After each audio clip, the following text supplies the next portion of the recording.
Just a handful. This will be fun. I was like, hey, my hair looks thin. Yeah. Can you turn... Yeah, put that in my hair. Right in the front.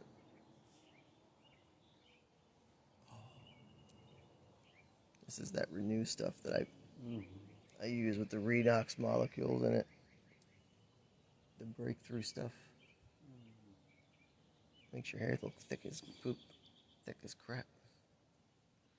See how it's like that now. Because it brings your cells back to life. Can you show the bottle in front of me?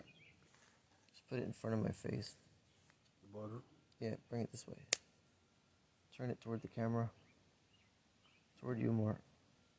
Toward you. Turn it around. Turn it around. Turn it. Turn it. That's what I'm using. It's like a gel. Salt water solution created from salt. But it's more like a molecule, like a living thing that we have in our own bodies, and it restores and communicates to the DNA. Pretty rad stuff. Anyway, I was thinking I have an anniversary coming up. 25 years since my injury. On June 20th. Can I get a little bit more on my neck? It's really good for neck pain as well. Neck discomfort, I should say. But I want to do a thought experiment. Red, shut the hell up! Red, go in the house! Okay, that's good. Red, come over here.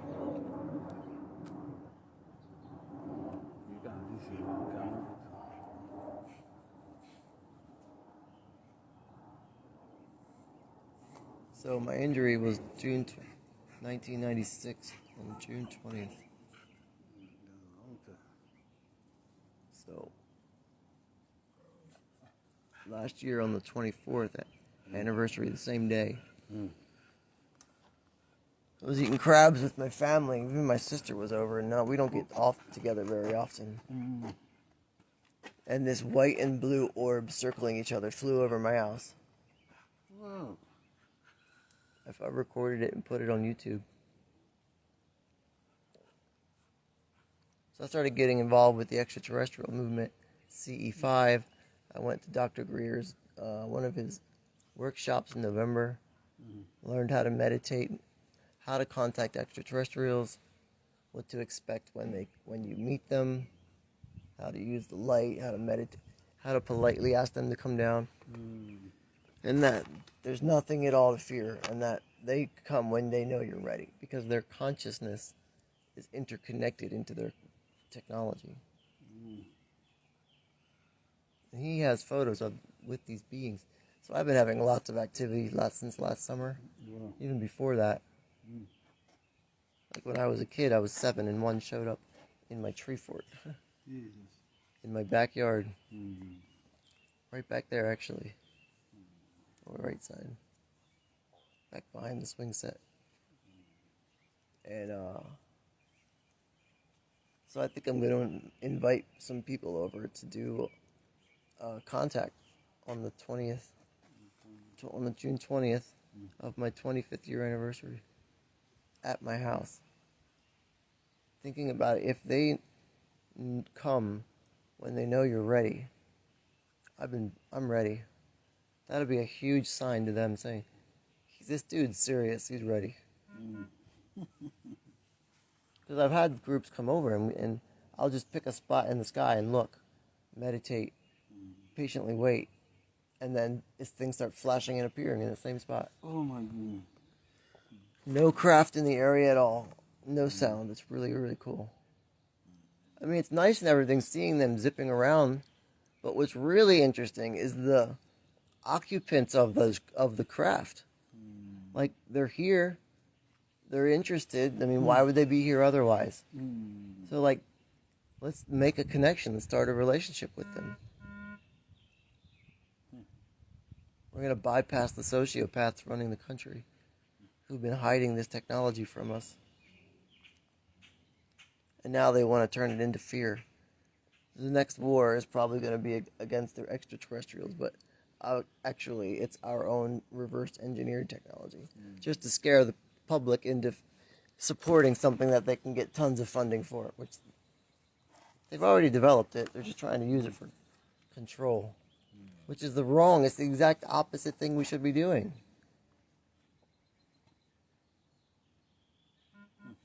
If you want to have a society with extraterrestrials who are not thousands but hundreds of thousands of years advanced in their technology, it has to start somewhere. So the root of that is a relationship. Heart and mind, just everything, just become completely universal. And then once you see these beings, you realize they're just other people. There's no, ooh, one's got a big head, one's got a skinny body, one looks like a sperm, one has flashing, they're conscious and they're aware, they're just like us. Because consciousness is a singularity. It's in everyone.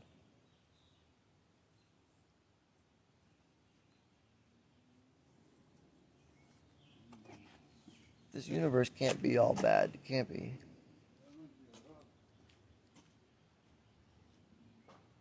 I don't believe it is. But it feels like it is,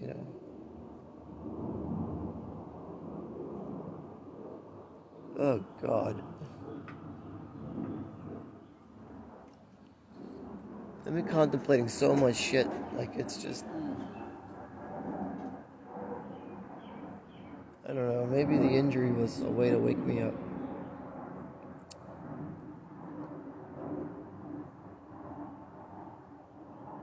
But, when you're like paralyzed, it's like you rely on other people for everything. It's exhausting. Really. So, here we go. Gonna see if we can get some activity going with the extraterrestrials. This will be fun. This will be actually amazing.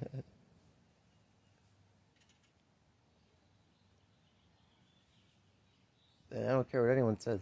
I know it's real. I've seen it. I've done it. I've been like sitting out in my yard and seeing them appear. But just imagine like doing like having a conversation with one of these.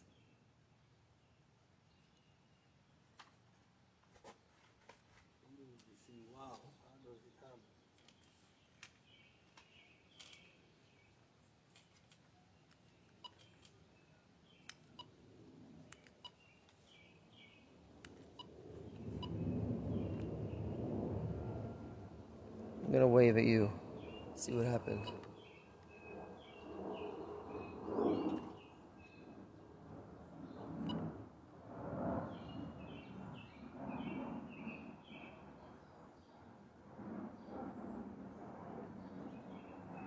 Anybody want to come on camera with me?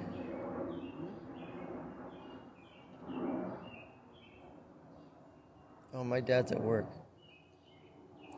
God bless him. Cutting the hairs. So why did I start this? Because I wanted to start like a thought experiment. Like, have you ever sat and thought about the nature of consciousness? We're also sucked into our own everyday routines. We don't think that there's a force around you that is powerful. Like, how do you learn to tap into that? That's what I've been doing for a long time now.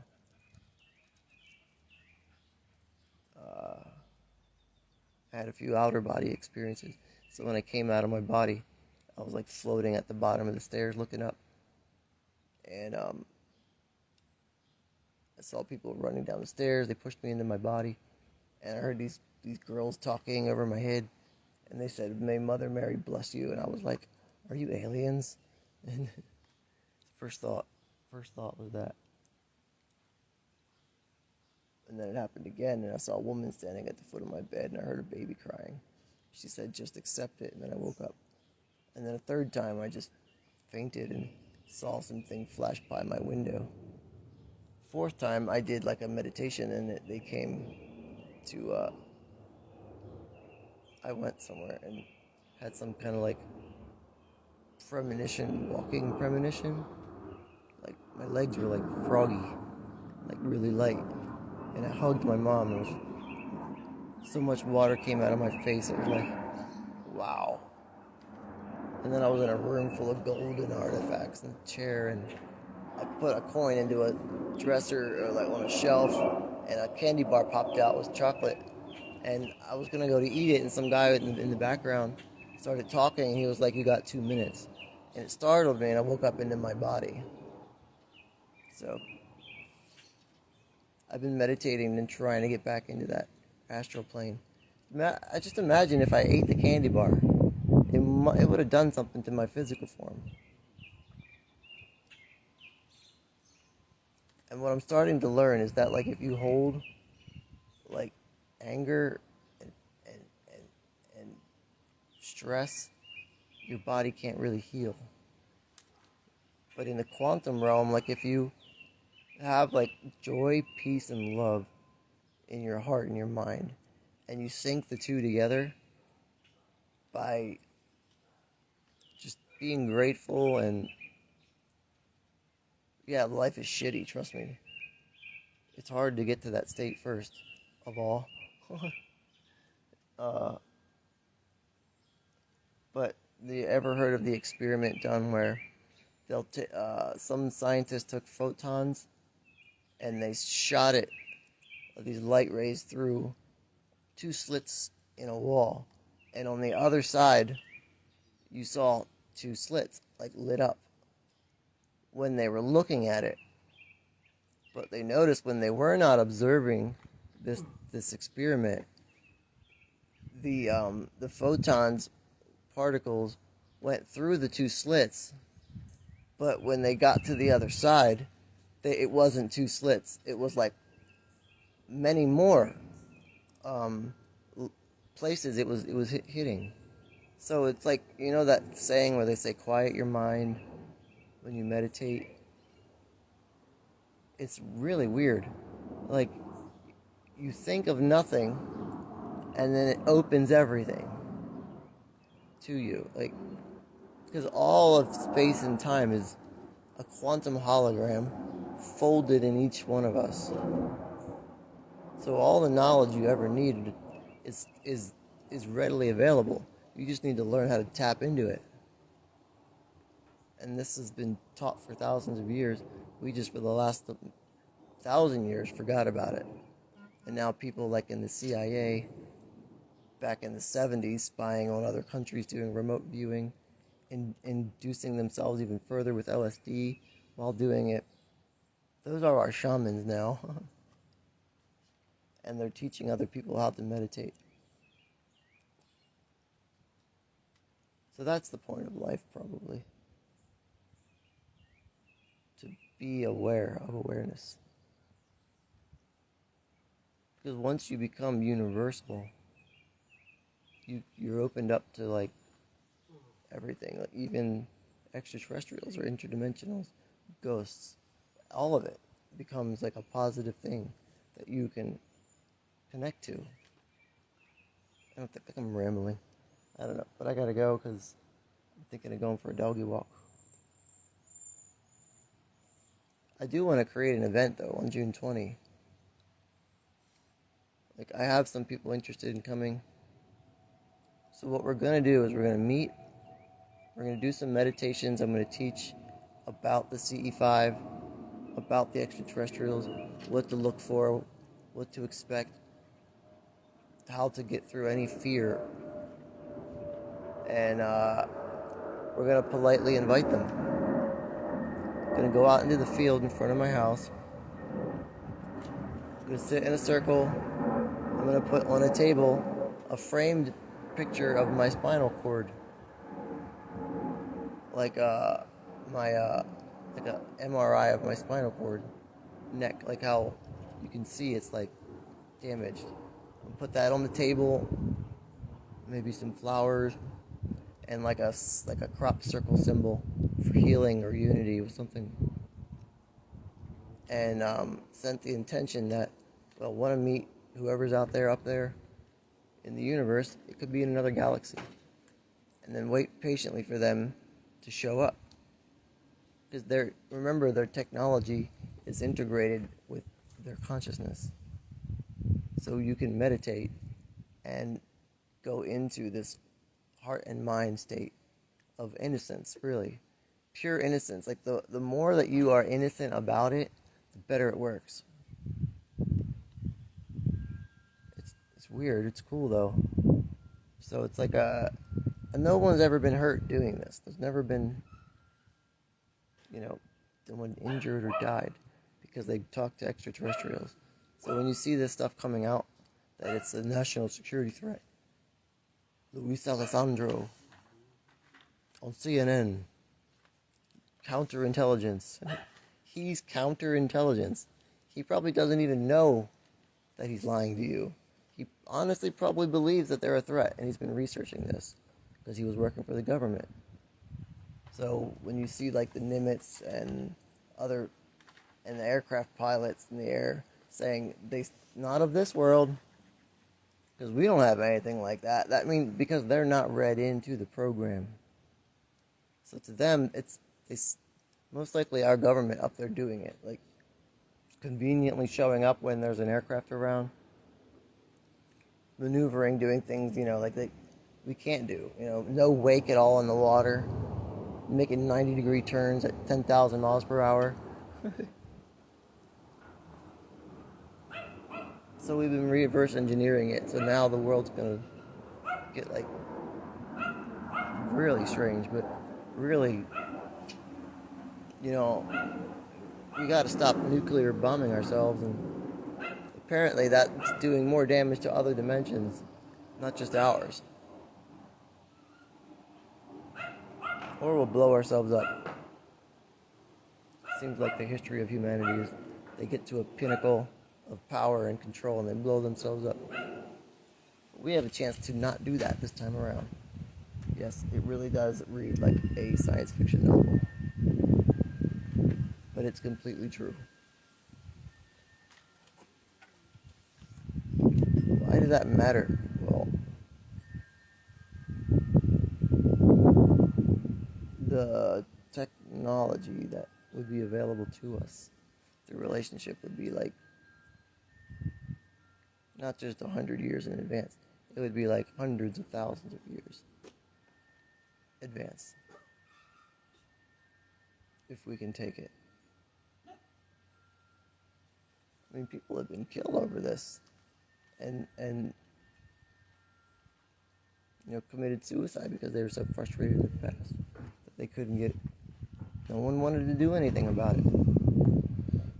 So be very careful about it. We have a war economy apparently, so that means we have to create wars. Any way they can get the American people or the world to unite, they're going to do it. Who are they? Good question. Mostly greed. It's greedy people running the planet. But yeah, if every action has an equal and opposite reaction, then that means what happened to me, as awful as it is, there's also an opposite positive reaction. So that means it's hugely probable that healing would happen. Why the heck not? I think we put this strain on ourselves in this dimension that because everything naturally decays, we're more inclined to believe that something is awful going to happen to us than something good. And now we're stuck. Like, to learn to get to that point where things just heal on their own because you've meditated is huge. And that's supposed to be our normal life. Can you plug my phone in, please? My phone's about to die.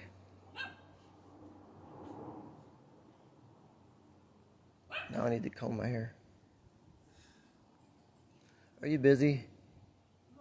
Okay. Can you grab me a comb, please?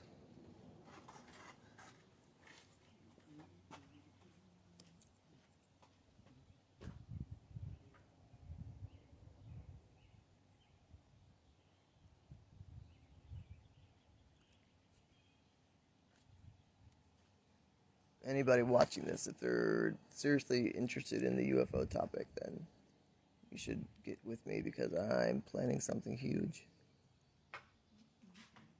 Why not? Can you comb my hair back? Right on top.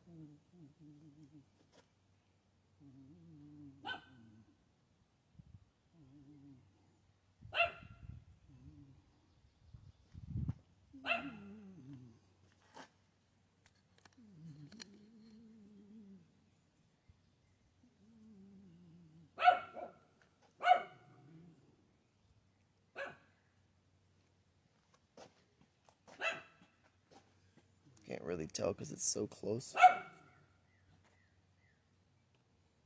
That was only 2 layers though. If I put more, it probably gets even thicker than that.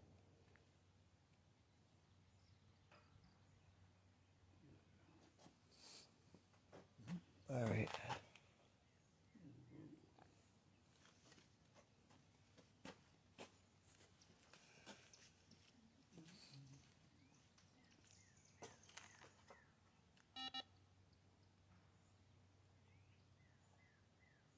I am going to make the next half of my life enjoyable.